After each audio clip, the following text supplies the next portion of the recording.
أعوذ بالله من الشيطان الرجيم. الرحمن علم القرآن خلق الإنسان علمه البيان الشمس والقمر بحسبان والنجم والشجر يسجدان والسماء رفعها ووضع الميزان ألا تطغوا في الميزان وأقيموا الوزن بالقسط ولا تخسروا الميزان وأقيموا الوزن بالقسط ولا تخسروا الميزان والأرض وضعها للأنام فيها فاكهة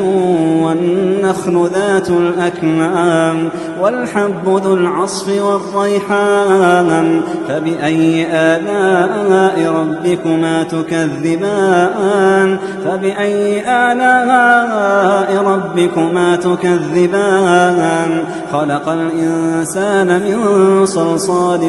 كالفخار وخلق الجان من مارج من نار فبأي آلاء ربكما تكذبان رب المشرقين ورب المغربين فبأي آلاء ربكما تكذبان مرج البحرين يلتقيان بينهما برزخ لا يبغيان فبأي آلاء ربكما تكذبان يخرج منهما اللؤلؤ والمرجان فبأي آلاء ربكما تكذبان وله الجوار المنشآت في البحر كالأعلام فبأي آلاء ربكما تكذبان كل من عليها فان ويبقى وجه ربك ذو الجلال والإكرام فبأي آلاء ربكما تكذبان يسأله من في السماوات والأرض كل يوم هو في شأن فبأي آلاء ربكما تكذبان سنفرغ لكم أيها الثقلان فبأي آلاء ربكما تكذبان يا معشر الجن والإنس إن استطعتم أن تنفذوا من أقطار السماوات والأرض فانفذوا لا تنفذون إلا بسلطان فبأي آلاء ربكما تكذبان يرسل عليكما شواظ من نار ونحاس فلا تنتصران فبأي آلاء ربكما تكذبان فإذا انشقت السماء فكانت وردة كالدهان فبأي آلاء ربكما تكذبان فيومئذ لا يسأل عن ذنبه إنس ولا جان فبأي آلاء ربكما تكذبان يعرف المجرمون بسيماهم فيؤخذ بالنواصي والأقدام فبأي آلاء ربكما تكذبان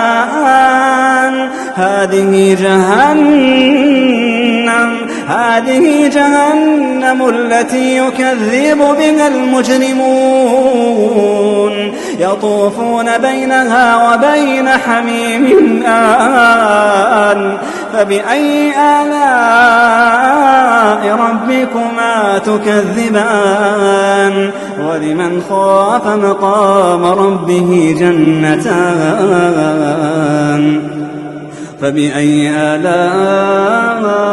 ربكما تكذبان ذواتا أفنان فبأي آلاء ربكما تكذبان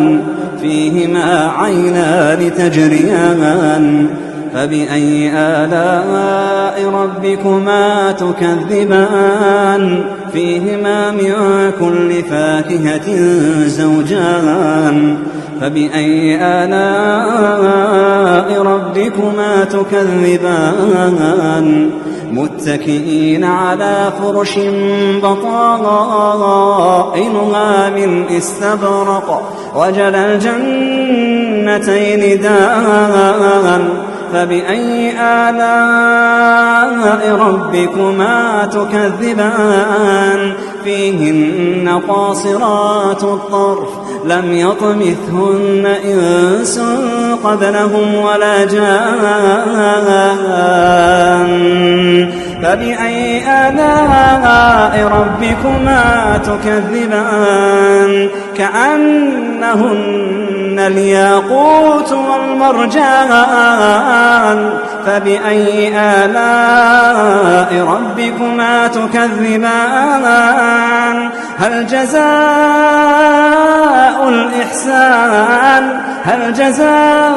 الإحسان إلا الإحسان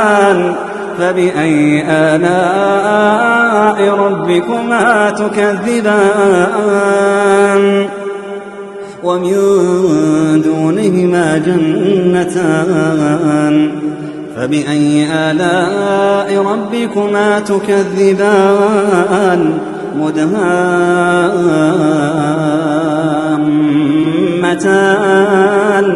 فبأي آلاء ربكما تكذبان فيهما عينان نضاختان فبأي آلاء